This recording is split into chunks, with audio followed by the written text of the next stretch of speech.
Hey, good evening, everyone. This is Let's Just Talk with Kim. And of course, I am Kim.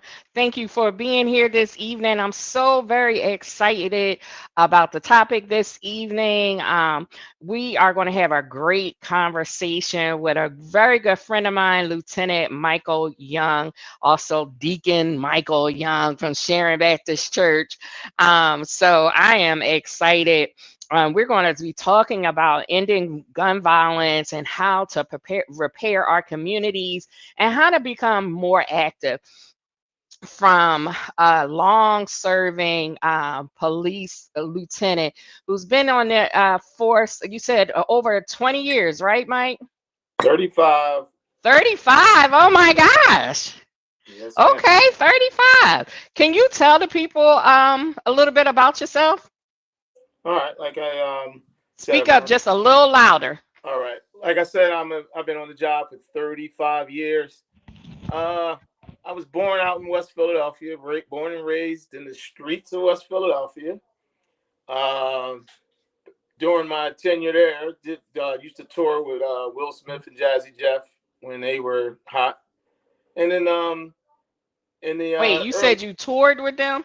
yes, yes, Okay, yeah, okay. they're my guys. I used to just go on tour with them, hang out, and more sort of like a security uh, type fashion, but more or less friend though. I used to just, been to the Grammys and American Music Awards, MTV Awards, all that good stuff with them. Graced the stage with them when they received awards. Was in one of their videos. So had a little prominent part in the video. So that was in the early '80s, and then in '87. I graduated from college, and then I went on to I graduated college in '84, and then I came on the police department in '87. Okay. Yeah, so in '87 I came on. Spent 9 years doing plain clothes and uniform in the 12th district, which is Southwest Philadelphia, and then I took my first promotional exam. Well, I took 3 promotional exams: detective, sergeant, and corporal. I was on all 3 lists. I made sergeant. I had to decline the other 2 positions, detective and corporal. And then I stayed a sergeant for a long time. Got transferred to narcotics. Enjoyed that very much. And then in 2011, took another promotional exam, made lieutenant. And I've been a lieutenant ever since. I stopped taking tests, and here we are. Okay. Hey now. Hey Sharita. That's my niece and Trina, one of my co-hosts that couldn't be here this morning, but I mean this evening, but thanks for tuning in. Well, you have a long, lengthy what they call it, a bio, and you Yeah. did a little bit of everything, huh, Mike? Yeah. I did. I did a lot on the police department, and believe it or not, I enjoyed like 98% of the minutes I worked those streets. I was a pretty aggressive young cop, chased everything. I used to enjoy it so much. I had so much fun, and then but at some point, then I started taking promotional exams. I had my reasoning. I mean, it was being a black officer. You see, got different people getting perks, and I was like, here's my chance. I can help out some people myself. Mm-hmm. So if you can read between the lines, what I'm saying, but you know, but you don't mind. I'm gonna sip my tea to make sure I keep my voice, my throat together through It's this. cool. You could. This is Yeah. a very natural flowing conversation. You could be comfortable, no problems whatsoever. I'm just glad that I had an opportunity to have you on our show. I see you with your Phillies gear on. So you're 100% Philadelphian, I'm right? a true homer, sis. Eagles. If you know me, like if you know me, everyone knows I ride and die with all my teams. Phillies. Yes, indeed. Uh, Don't we I all? go to Whether they games, win all or that. lose, we in it.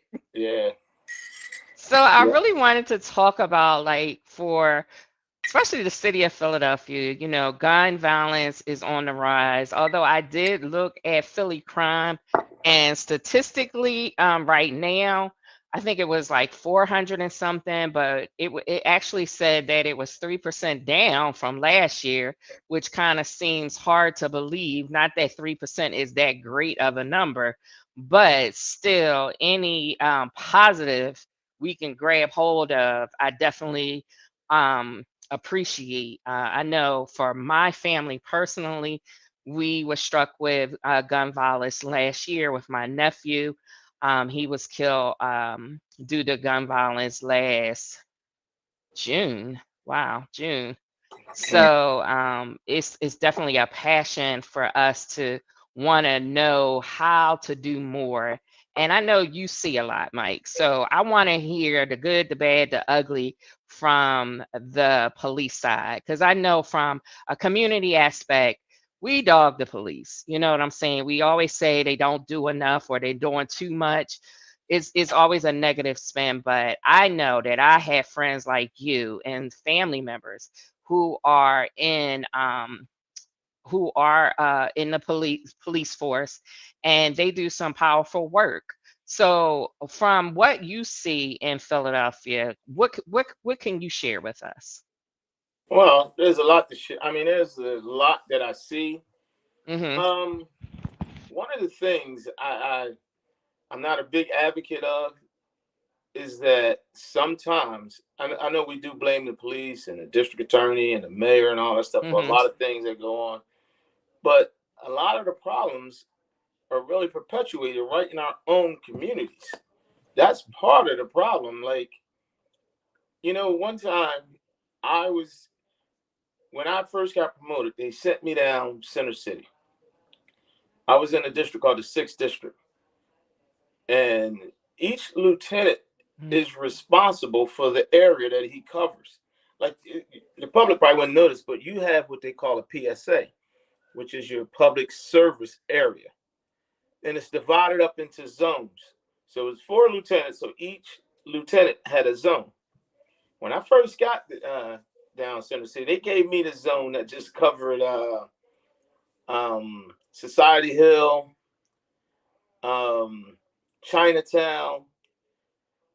Now, when I went to my meeting, it would be about 7, 8 people there, and then they would just complain about the loud music from the clubs, I'm people sorry to leaving cut you off, but when you say meetings, you mean like community meetings? community meetings, right? Okay. Now I'm going somewhere with this, but you'll get it. So initially, it was like 7, 8 members of the community would be there, and they would complain about guys urinating when in their driveways after they leave the clubs and all that stuff. So it was a pretty simple meeting. 7 members, and then we got a new lieutenant, and the captain comes to me and says, "Mike, you're a tactical guy. You come from narcotics. You did a lot of plainclothes work. I want to give you the new service area, and I'm gonna get a new lieutenant your service area." Well, my service area covered Richard Island Mm. and those other projects that right off Spring, not Spring, yeah, Richard Island, and those other ones right off Spring Garden, like 8th and Spring Garden, a little bit of 10th and Thompson, and they were at war. And Mm. in maybe a time span of like 3 months, they must have had 50 shootings My back God. and forth, forth and back. So my first meeting I go to, ironically, the one of the guys that always attended the meeting, he was a deacon at Greater Exodus. So he says, "Lieutenant, I'll go to the meeting with you. I'll take care of everything. You won't have to say much." And I'm listening to this. I'm like, okay. Well, I get to that meeting now. Like I told you before, my other meetings have like 7 people there. It's 110 mainly angry black women there, and hardly any guy, maybe 4 guys, and they are going in on the police department. They were not doing anything about these shootings, this and that, and they're hooping and hollering. I'm waiting for the deacon to calm everything down because he told me he knows everybody. And it's funny. He opened up with prayer, and everybody was all nice in the beginning, and then they got to complaining, and he's not saying much. Finally, I stood up. I said, hold on. Everybody, please give me the floor. Calm down. I said, what we're not going to do is just use this as a police bashing session. What we're going to do, you're going to give me your ideas. I mean, tell me what's going on in your hood. I'm going to put together a plan, and I guarantee you I'm going to come up with a solution for y'all. So they were, well, what kind of solution? I gave everybody in there my number because we have city phones. As lieutenants and sergeants, they all had city phones. So I could afford to give everybody. It's not my personal phone. So, Right. and I gave them avenues. I said, listen, these shootings are happening in your neighborhoods. And I venture to say some of your kids are probably involved. And I said, and if they're not involved, it might be your neighbors or a kid, and you don't want to tell them. I said, I'm going to give you all avenues on how to report this crime anonymously, or you can do it openly. So we have a Facebook page. You can call in our district, and you have my cell number. I said, I'm giving my cell number to 110 people who I do not know. So obviously, I'm entrusting y'all to do something with it. Right. And at the same token, I want y'all to give me the same trust that I'm going to help y'all fix this problem. And so that was so I did all my work up, and I figured some stuff out and figured out it was just like 3 gangs at war, and they're only like 8 blocks apart. And I just strategically put cars like in my area strategically where the shootings were happening. And in the next few months, those shootings dropped to about, I mean, it was I forget the number, but it was incredible, like a 64% decrease in the shootings. But just by moving the resources around, it was easy for me to do. And at the same token, I gained the trust of some of the community. Mike, it seemed like your phone is slipping because now we could barely see you. I don't know if you can have it. Is there anything you could prop it up so we can see your upper body? Is that better? Yeah, that's better. Yes. So so I came up with some things, and we really stopped a lot of those shootings. So I say that to say that a lot of times the stuff is just straight ingrained in our communities, and we know stuff, but we don't want to tell because a lot of times we're scared of the gangsters in our hood. So you don't want to tell on them. You're thinking they're going to retaliate. And other times, in our culture, we have that code of silence, like no snitching, which is horrible for us, Right. because it keeps gangsters and killers and stuff on the street.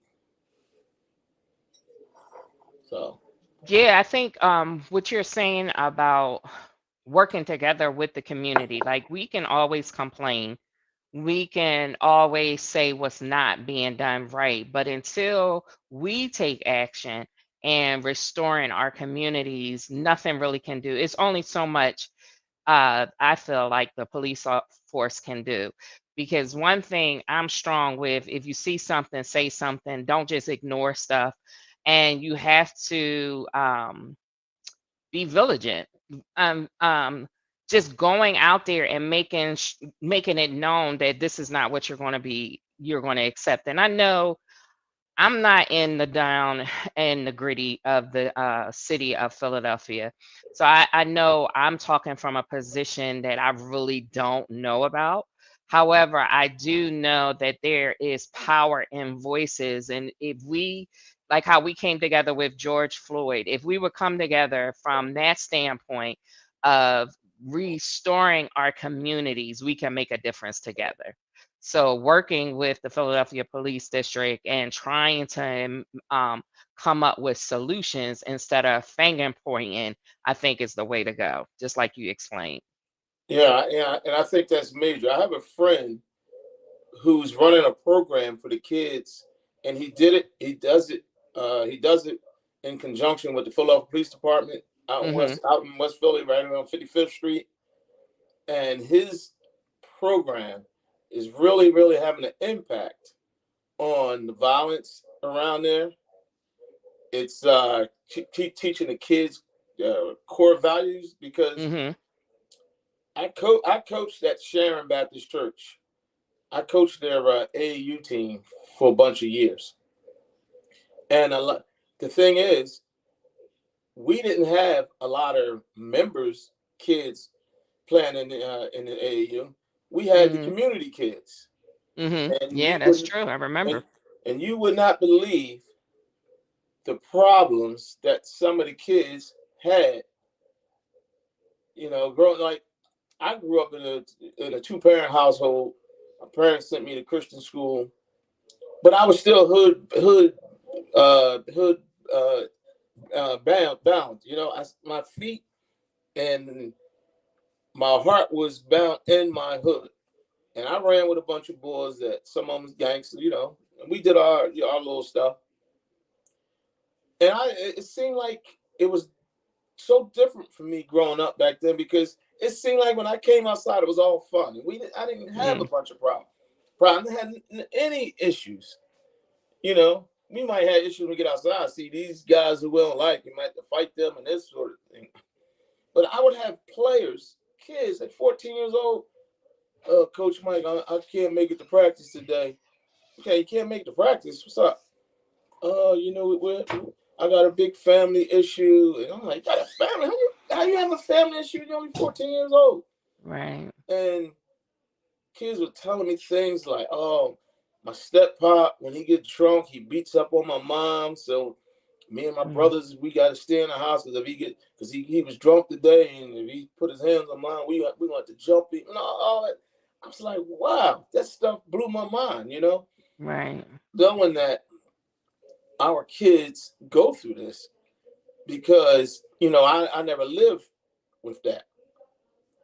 So seeing all that stuff and helping kids, like some of the kids who parents didn't work stuff, they didn't have the fly sneakers, didn't always couldn't get their hair cut. I had a kid on my team, and I knew his dad. I'm like, his dad fly all the time. Why he let his kids look like this? I would tell his son, yo, on Fridays, meet me at the barbershop. Don't tell any of the kids. Just meet me there, and I would Mm-hmm. pay for my cut and his cut. Right. You know, one kid called me, yo, I got a championship game tonight. My mom didn't get her check. I don't have any money. I can't play in these sneakers. The whole team got new sneakers. I'm like, yo, meet up with me. I'll run you down 52nd Street, get you what you need. So these little things, you know, I've done. I mean, I know every cop doesn't have that kind of heart, and everyone like in our community don't have that kind of heart. But these are the things that I did my years, and it kept me grounded in the hood. I mean, I could be out. I can go out to eat somewhere, and I see straight gangsters and killers, and you know what they'll do? They'll send me a drink or uh, pay for my tab and all that kind of crazy stuff. Because Mm, all on they knew I was a tough dude out there as a cop. They knew I was always fair, you know. right. So, but getting back to this violence, the violence right now, to me, I agree with you. It's almost on a whole nother level because I have videos and stuff in my phone. You wouldn't even believe how these dudes and these guys are running up on people, carjacking them, killing them. Like we get a lot of times, a lot of the city is camered up, so we get a bunch of it. We Mm, get a bunch of it on camera. But one of the problems, all the kids are now wearing these face masks covering most of right. their face, Right. so it's kind of hard to identify them. But right now, we have to, as black folks, as parents, as leaders, as mentors, somehow we got to try to figure out a plan to get these kids back on track. And I think it's like some of the things you were saying, how um, first of all, we have to get them when they're younger so that Right. we could be supportive with them, get them in activities. The Do they even still have the Philadelphia Girls and Boys Club? Isn't that run through the police district? No, the pals run through the police Oh, station. the PAL. Oh, okay. But yeah, we still have pals. We Okay. still, and I was a pal kid coming up too.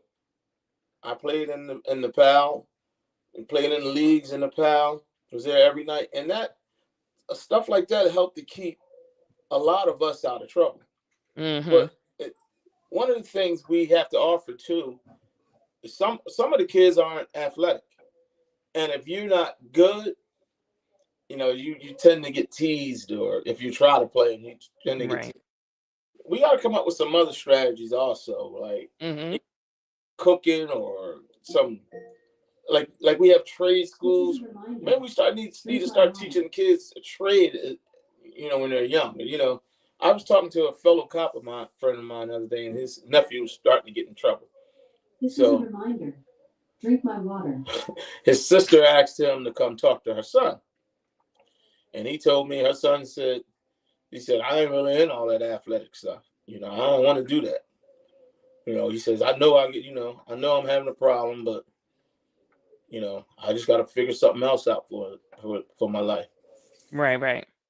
So it's a deep problem. It's deep rooted now, and I don't really think no, there's not just one answer to solve this thing.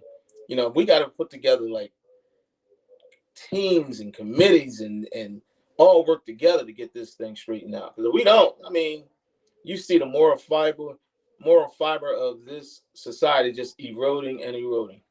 You know. Right. Right. Right. And it's a difficult process to see your city go through that because being raised as a Philadelphian, it hurts when you hear people talk negative about your city. And although I will say, yeah, the violence is here, but I also feel like it's everywhere. It's just not Philadelphia. It's throughout the nation. It is. And we love our city, and I can't say that it's 100% bad, but it definitely could be a lot better. But I think when we get actively involved in restoring our name as the city of brotherly love, it would be more impactful by having mentorships. I remember when I first started at Sharon, when I was a member of Sharon, I me Wait a having a minute. Wait a young minute. Wait a minute. Wait a minute. You was a minute. You're not a member anymore. No, you didn't know that, Mike. No, I didn't know. I didn't know. Oh, we'll talk about that later. Talk about Yeah. that later. All right. Okay. I didn't know that when you said I was. That threw me for a loop a It's little bit. recent. Okay. It's recent. Wow. Okay. But I remember when we first started, like when we first started, Teron was 6. And I was so active in getting him involved in church. And part of the involvement requires parent involvement. And that's important in and out of the church. We have to spend time with our children. We have to make them know that we care and we care about what's important to them. So even if you can't make everything, you got to make something to make an impact in your child's life so that they can be functioning adults. And I mean functioning in the sense of not being able just to live, but to survive and to be a contribution to the city as opposed to something negative. So I think that those type of things are paramount to ensuring that our children have something better to do. Like my child growing up, Teron, he was never the kid outside playing all the time or on the corners because I always, as a single mother, I felt like I had to always have my son involved in something. If it wasn't drama, meaning drama, acting and everything, because every time I say drama, that people be like, drama? But no, acting in church or on the choir or on the basketball team, doing activities like whatever it is. I tried to make sure he always had something to do. He never had idle time, and we all know what idle time, that's a foothold for the devil. So Yeah. we need to ensure that our children have positive avenues to um spend time and to develop themselves. And quite frankly, they can't do it without us Right. And because that's we have to develop it. yeah, that's my thought process. But if you talk to some of these parents out here, you'll get a good grasp on why the kids act the way they act. Some of the parents are just their Out of thought process. control. But here's the thing, another thing. I've been listening to the controversy with Kanye West, Hmm. uh, Kyrie Irving. We tend to blame the white man for a lot of stuff that happened in our hood. I mean, I know we went through the slavery thing and all that, and I know it's disproportionate against us. But we Hmm. got to come up with some ways as a community to figure this out. We can't just keep blaming. We have to take some actions and some initiatives. Absolutely, because we can't, even though that is a huge part of our history, no doubt about it, is extremely huge. It is extremely impacting, and it does have some root causes on some of the things that we do and say in life, but that's not who we are anymore. We are no longer those who are condemned through the past. We are now in a position that we can create our own futures and that we can be anything that we want to be. I mean, I'm not to be, throwing out the whole Obama thing, but that shows that we can get to the highest office there is. And even with Yep. Kamala, And I we agree. can be anyone we want to be. Like I remember my mom said to me, I think it was either after my last show or before that, she was like, if anybody would have ever told me that you would be doing this, I would say, no, not Kim. That's not what she would be doing. But I was like, why not? I can do whatever I want to Mhm. do. Yeah. But that is the stakes. Like we have to start training our children that they can do whatever it is that they want to do. And guess what? Hard work ain't that bad, because a lot of times when it comes to going down the wrong track of life, you're looking for that easy money. You want to be like everybody else. Hmm. You trying to dress better. You trying to get that quick cash. But guess what? It all ends to destruction in the end. Yeah. Me personally I could never wrap my head around it. And I have family members who've gone that route who ended up in jail. Like, Yeah. how do you? I don't understand. That's the goal. That's what we're trying to get. That's listen. I understand. I understand that. I tell this story from time to time. When I when I was about 21, 22, I used to be with this guy, and he was a little older than me, Hmm. and he always talked about how much coke he sold and Mm. this, and I never seen him progressing. Never. He used to want to. I was always a dresser, so he always wanted to borrow like my sunglasses, my shoes. I'm like, wait a minute, I'm in college. He's the grown man. I'm working part time, but he wants to borrow my stuff. Wow. And he told me a story. He says one night they were waiting around for their guy, I guess, to deliver everybody their coke. They always selling coke. And he said they were talking about who was going to be the next kingpin when all of them die or go to jail.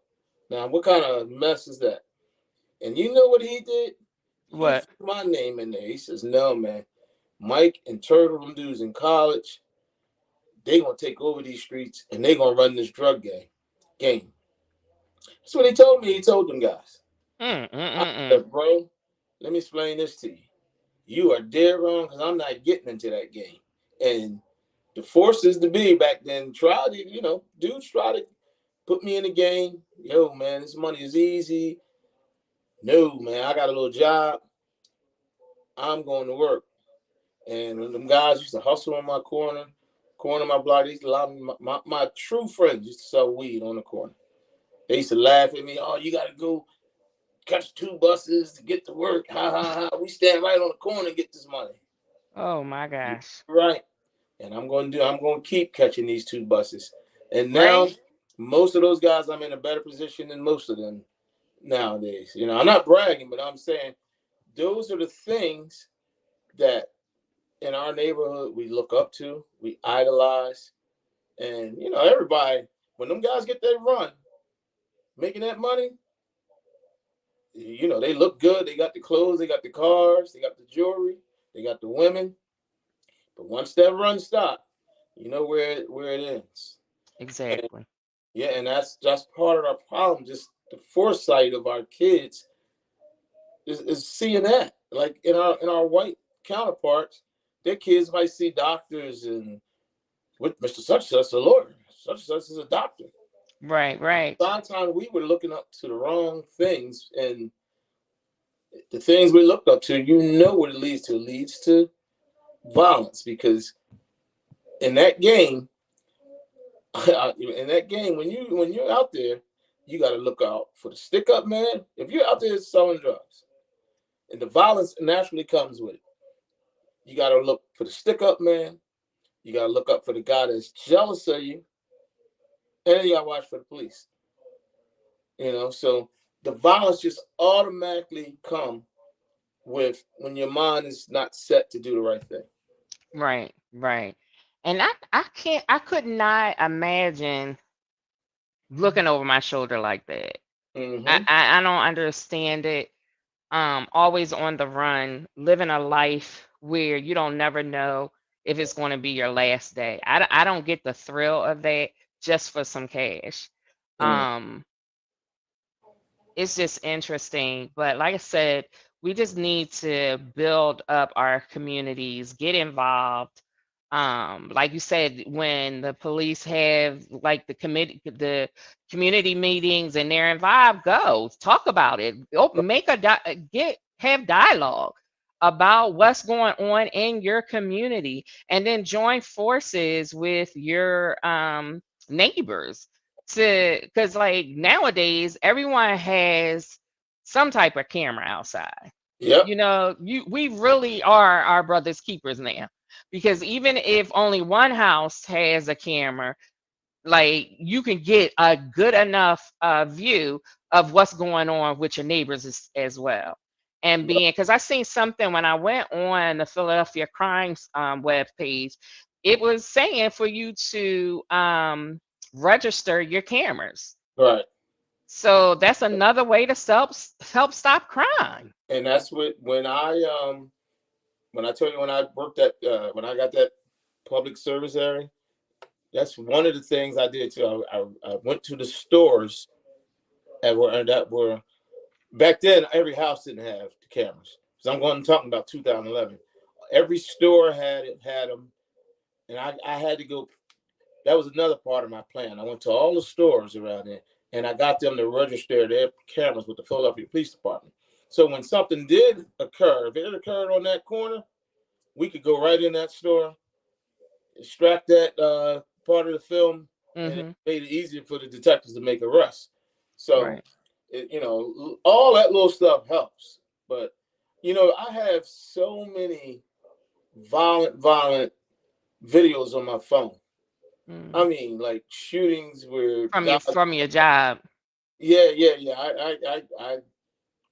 I get them, and I'm like, wow, this is crazy. You know, uh, guys is. I even had the Roxborough when I had that shooting on my phone. I have all these shootings, and what you mainly see on the news are the killings. Besides the killings, there are shootings throughout our hoods all day long. Right. Robberies and carjackings all day long that you may not even know that goes on. Right. You know, Right. I know we had a lot of people had that Citizens Crime Act, so they're starting to see more. But you know, our hoods just aren't awake to all the stuff that's going on, and people don't want to get involved until it touches them or it Yeah. touches their family, and that's part of the problem too. You know, Yeah, a lot of times, unfortunately, that's the stakes. You know, you more involved when it happens to you. right? And I have to say, even for my family, like weren't as aware, I would almost say. Like, of course the kids are, they know. The Right. sad thing with my son, him growing up, it was, oh my gosh, he at the age, he's 29 now, and I trust me when I tell you, from the kids he's known and grown up with, he has lost at least 3 times his age, which is so sad. Right. But it definitely hits differently when it's your family, Right. and you wanna, for me, like, one of my things is like, what do I do? Where do I go? How do I become more active? I know a lot of people will say it's your vote counts, and it does, because I feel like even the political campaigns that include guns blows my mind. Mm-hmm. It just I don't understand how that's your key for your campaign. Like, you have to, and then it was, I seen on social media, this is deplorable. Um your best shot is with Jesus. It was like a church slogan or something, and the person had a rifle. So now we taking out Jesus. I don't understand. Your best shot is with Jesus. Yeah. So it's like, what is it that what from your expertise, what is it that we can do to really help with the violence, and especially gun violence? Like, how do we get involved in our own city to stop this madness? One of the things I need we should do. I think parents should be more in tune with what their kids are doing. Like I said, I'm in narcotics, and sometimes we might have to raid a house or whatever, and the mom, I don't know if she's acting or what, she's oblivious to what the son was doing, Mm, and she act like I'll never forget. We hit a house one time, and the kid might have had $5,000 in his room. The mom was like, "I can't even pay my electric bill, and this dude got $5,000 hidden in his room." And sometimes we hit these houses and they got guns, and the parents act like they can't believe it. Like, this was in my house. right, Now, right. I in this house, if my kids, maybe not me as much, but if my kids got something hidden in there, I got a feeling that they ain't gonna find it. I That might, would be me, because I do raids. I I, do raids. That was my thing. I would, I'm like the prison board. All of a sudden, step out, I need to step in. yeah, yeah. Because I'm not and not that I ever really found anything in my room, right. and my son's room was there. Yeah. See, Was I I just know. breaking up? It seemed like I was breaking up. Yeah, a little bit you are, Did you hear me but good? Oh, I sorry. heard It's you. probably this dang on rain. But we got a question. We had one. This is actually my little cousin, his business. But he says, I feel they need to bring back Big Brother and Big Sister. I had one at 16, and they have had a major impact on my life then and now. Well, I agree with that. But there are other programs too. I can't I recite them offhand. But there are other programs, and I think Big Hmm. Brother and Big Sister are still around. You just gotta Oh, okay, call, good. and like the pals, they offer all kind of after school programs. They have like chess teams at the pal, they have basketball programs at the pal. You know, once when I would get home from school, like when I played basketball and baseball in school, so a lot of stuff. My time was filled with a lot of little stuff, but other than that, there are times me and my boys would be up on the corners, but I just Hmm. wouldn't go as far as some other cats might go. Hmm. If I go see them go do something, like I never forget. A friend of mine, he's dead. He's dead now. One day he says, "Let's go downtown." I'm like, "All right." I said, "You buying something?" No, I'm broke. We're gonna go down and get some money. Get some money how? Talking about, we're gonna go down here, get some money, man. Snatch a pocket or something. I said, bro, Hmm. get back, get with me when you get back. You know? I said, I'm not that dude, bro. I don't do that kind of stuff. Y'all, when y'all get back, you let me know. So I say that to say, I used to be up on the corner with my boys, and most of the time it was fun stuff. And let me tell you another thing. I had to, like, sometimes they would have big crap games on the corner of my block, right? My mom was so gangster. Let her think me and my brother Bob in the game. My mom would come up to that corner. You ain't had to call the cops. She break the game up herself. You know, that's the way my mom used to get down, boy. And so I know that's a lot. And saying that, if the parents and stuff start being that way, it makes it, makes our children act better and should make it safer. But there's so many things that the kids are being hit with. Yeah. One thing that bothers me, a few years back, one of the hottest video games sellers was Grand Theft Auto. That blew my have mind. you have you heard of that or have you seen it? My Huh? son never had it. Okay. Well, Not saying he ain't never play it, but he ain't have it. okay. Well, Grand Theft Auto, they would have shootouts with cops. They rob, and you're getting points for all this stuff, robbing people and carjacking people and all this stuff. And every kid wanted to play this game. So if you living and playing this game all day and you're seeing this stuff and it's entertaining to you, I think after a while that plays some kind of Yes, psychological it game on does. you too. Yes, it does. Every rapper raps about bees. You know the word when I say bees. Mm-hmm. Mm-hmm. Bees, hoes, and niggas. Do you know there are some rappers who put out positive albums and the record companies wouldn't put them out, wouldn't put the records out? They told them send them back. No, no. Rap about bees, hoes, and niggas. This is the white man telling the black rappers what to say because this sells, not the stuff you're trying to do. Mm. All of that stuff plays a part, but we allow that in Right. our communities. We allow it in our community, and it adds to me, and all that stuff adds to the violence. Because if I'm rapping about, yeah, I'll wet your shirt up. Wet your shirt means I'm gonna shoot you, and the blood gonna wet your shirt up. If Wow. I'm rapping along with it, yeah, and I told these niggas I'm gonna wet them up, blah, blah, blah. What does that do to me psychologically? Right. That's Right. we got a whole lot of stuff. Like I can give you like how the police department, how we can help out, and how, but we have a whole lot of stuff to fix in our communities that is not. How is it that I could rap all day long and use the word niggas, bees, and hoes, but if I say the word faggot or call a Jewish guy a kike, they'll ban me from the record. It's exactly. Exactly. I know that's all from the law, from the bottom.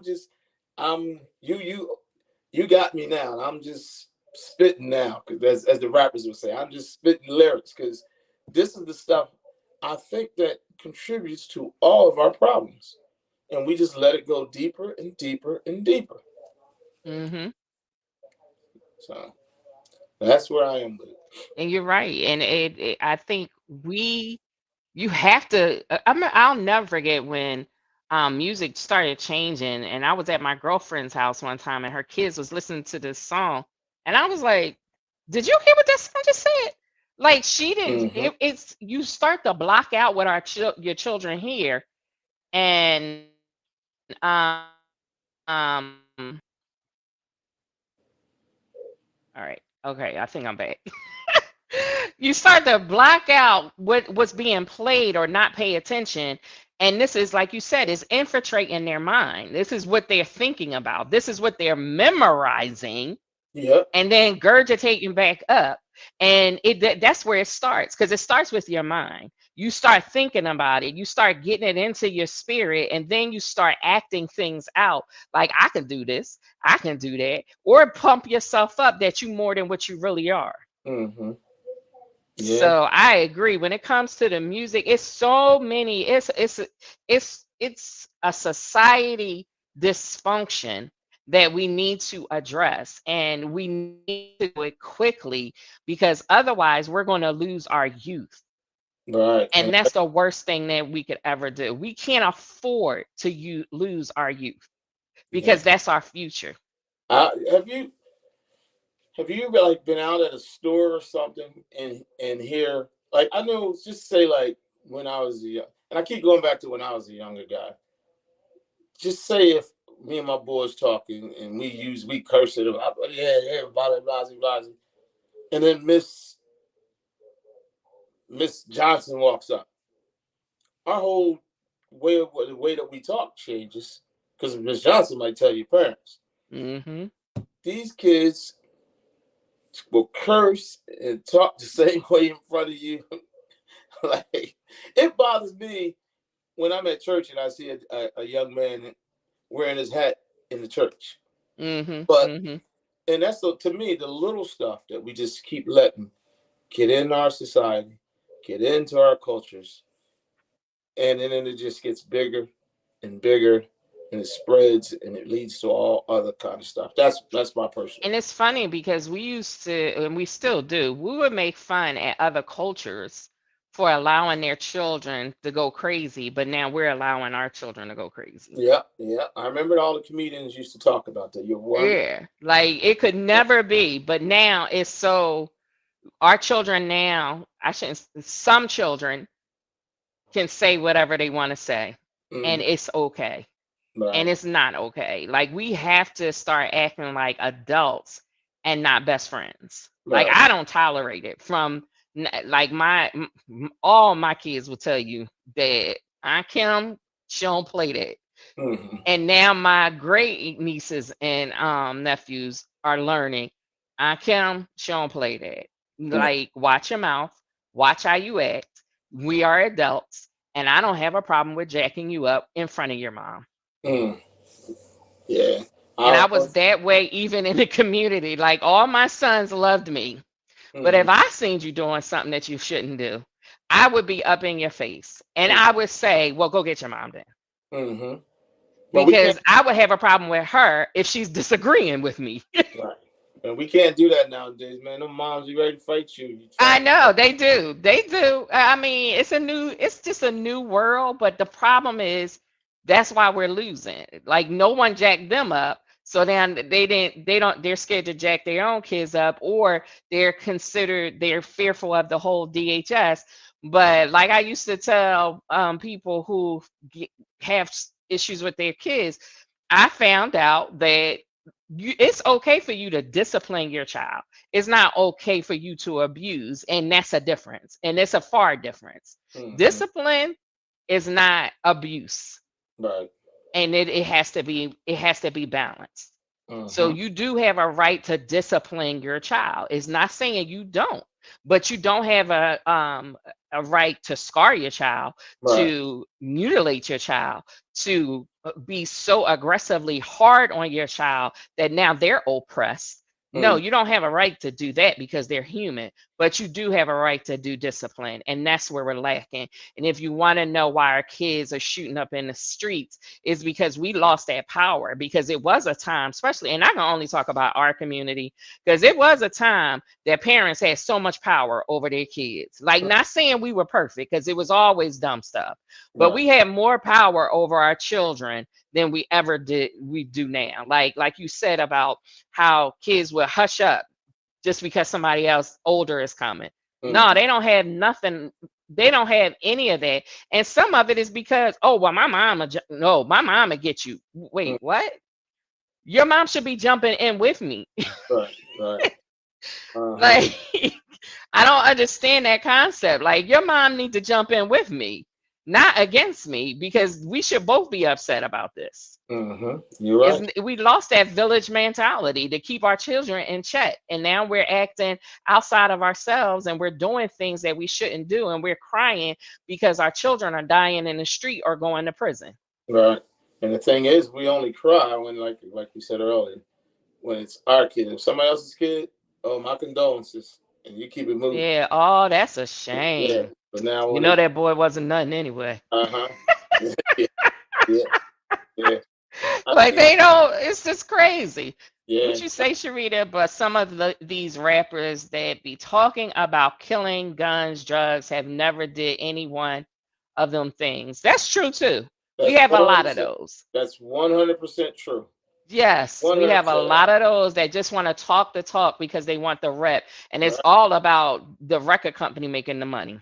right, and that's what happens, and that's who make. See, I was close to that industry, and I saw how the record companies, they do you so dirty. They do our culture so dirty. Mm-hmm. When you make records, you don't even make that much money off your records. They make all the money. Exactly. You go on tour, they want you to pay most of the money back from being on tour, and all. Mm-hmm. It's crazy. Like we're pimped in all kind of ways. You know. And that's because of lack of knowledge. They get Right. us because we don't know. And that's the one thing that I also advocate for is that we need to share information. Right. We need to help one another. We need to be a community who trades together and help support our each other, because that's what other cultures do, and we need to get on board and get back to it. Because if we don't, we're going to drown. If we don't start helping one another, we're going to drown. Yeah, I agree with you. I agree with you, and to me, it all falls back to uh, that violence that we talked about. All Hmm. of this stuff because when jealousy sets in, when other stuff set in, it all leads back to violence. Because right now, everyone has a gun. Like like I said, I'm in a unit called Narcotic Strike Force. So we do most of all of the outdoor drug sales. They have us down in Kensington a lot because it is ridiculous down there, like how much drugs they sell. But I lost my train of thought for a second. Oh, what was my train? I lost my train of thought. It was the person doing the microwave Yeah, thinking yeah, not you. it threw me off with that one. But yeah, man, I lost my train of thought. I forgot where I was going. I had a point to it. If it come back, I know we run out of time. It come back out. Right, right. Uh, but But we do need a one, change in the community. Go ahead. and that's part of the thing. If we all could somehow figure out a way to work together, even our churches, we got the churches involved, the community involved, the police department involved, and we got to attack the young. I hate to say this, I hate to think that we lost a generation, but we got to, and education is key. All that stuff play a role. All of that Hmm. plays a role in stopping this violence and teaching our kids. Like you said, knowledge is power, and most of the kids don't know. Like there's so much I learned on being, working this job. I learned about finances and all kind of little stuff that I wouldn't have known. There are some lessons that my parents just couldn't teach me because they didn't know. My Hmm. mom and dad never played the stock markets and stuff, and did or dabbed in the stock markets and mutual funds and all that stuff. My mom and dad, they work, they grind, they pay their bills, make sure enough food in the refrigerator, send me to school. They did all that, but I didn't learn, the business side of things and how to make your money, make more money until, Hmm. I got some knowledge from the other people, from some white folks, you Right, know? So all that stuff, now that we know it, there's no reason to keep it within ourselves. right. We need to spread it out so our younger generation learn that too. Like, because you said something that was key earlier. If Obama can be a black president, then the sky's the limit what you can do nowadays. Right. You most people. Most kids have cell phones. You and I didn't have a cell phone when we grew up. You can go on your cell phone and find out anything you want at the snap of your finger. Little computers, little Yeah. computers. And with that, we have to use all that stuff for our benefits. And now all that stuff will help to minimize and help to stop all that other stuff. When people expand their minds and can think and figure out ways other than how to get over, and want to struggle a little bit to achieve what you need to achieve, and all that, we can stop all that violence and all that sort of stuff. Right, right. And that's all it really takes. Just really takes us being more involved. Not, I mean, in our communities as well, within our family, within our people, to help us get to the next level and to stop going down these dumb roads that aren't going to lead us anywhere. Like we need to get to a point that we want better, and it doesn't have to be just because someone died, Right. just because someone something horrible has happened to our community. We have to start coming together to change the path that our community is going. And if we don't do it, then we're going to kill our own future. Right. Right. So I definitely appreciate you being here.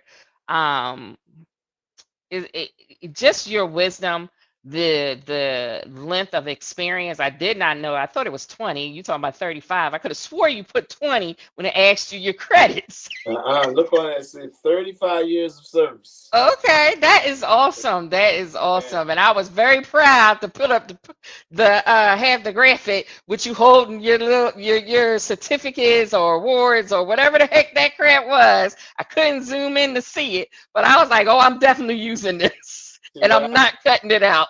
Yeah, well, like I have a platoon. I run a platoon, and there's 3 platoons in my building, and every month we darn near get platoon in a month. So in front of those plaques on the wall, they're all platoon in a month, and we had just gotten 2, and I think I just got my 35-year plaque. So I had them all in teasing because when I'm at work, I talk so much trash to the other squad. Like I try to make it competitive so they all can go out in the street and hustle Get too. it done, right? Yeah, yeah. So you know that's what that was all about. That we had just got those, so I had somebody take a picture of me right in front of the other plaques, Right, right. just so to talk trash to the other squad. Well, I definitely appreciate you just being who you are in the police force and just striving for excellence. Even when, as Sharon, when we would be talking to the young kids, the teenagers, and you would give your advice of, what the streets are and talk about it from a police perspective. I think it was very powerful. So, Mike, whatever you do, just keep on doing it. You've impacted so many young people's lives. Like I remember you being one of the coaches on the basketball team, supporting the kids, encouraging my son, encouraging your son and the other kids that were out there. So don't stop doing it. Don't, you're making a difference. It may not always feel like it when you go to work and like you said, you have the videos and you see so much of the crime. Mm, You are definitely making a difference as a black man that's climbing that network. And I wish the best for you, and exceedingly and abundantly, that God would take you to higher heights so that you can be more of an influence, even if it turned into a political thing, that whatever God has in store for you, that it will blow your natural mind, okay, because you great. are that type of guy. So Oh, I appreciate you. I know we don't necessarily talk. We know each other, but we don't talk, but I know about you. So I just appreciate you for what you do in our community, in the police force, and that you're one of those shining beacons that it is about the blue for people that's like you. So I appreciate you, sir, for being here this evening. all right. Well, thank you. And I've it's not the first. I mean, I've done a few of these podcasts for different people, and I appreciate the opportunity to speak and And if anybody ever have any problems, or questions, you have my information. They can just tap into you and holler at me, and I'll help them out the best I can. Okay, awesome, awesome. Well, I'll hold that to you. Thank you again. I don't know if other than that, is there any other way that people maybe if they wanted to follow you on social media? I don't know if you're on social media or how can they follow even the Philadelphia Police Force to the department to find out what's going on with But the Philadelphia Police they Department. have a Facebook page. See, I only have Facebook, so I don't Okay. know about Twitter and all that stuff. And I'm sure they do. They had those accounts too. I'm sure they do. So you can just go right on uh, Philadelphia Police Twitter page, and it'll update you on different stuff. Like even if you can help them out with information, you ain't got to get your name or whatever. You can just submit it anonymously, Or if you're looking to see, because they have events and stuff too. Mm-hmm. Something, an upcoming event might be in your neighborhood. You might want to attend. So. Yeah, definitely get connected, people, so that you can know more and you can do more. So again, Mike, I appreciate All you, bro. right. Thanks for being here. And this No is Let's problem. Just Talk with Kim. Don't you know I'm here every Monday night at 7 p.m. All right. Okay. I'll tune in. Always faithful. All right.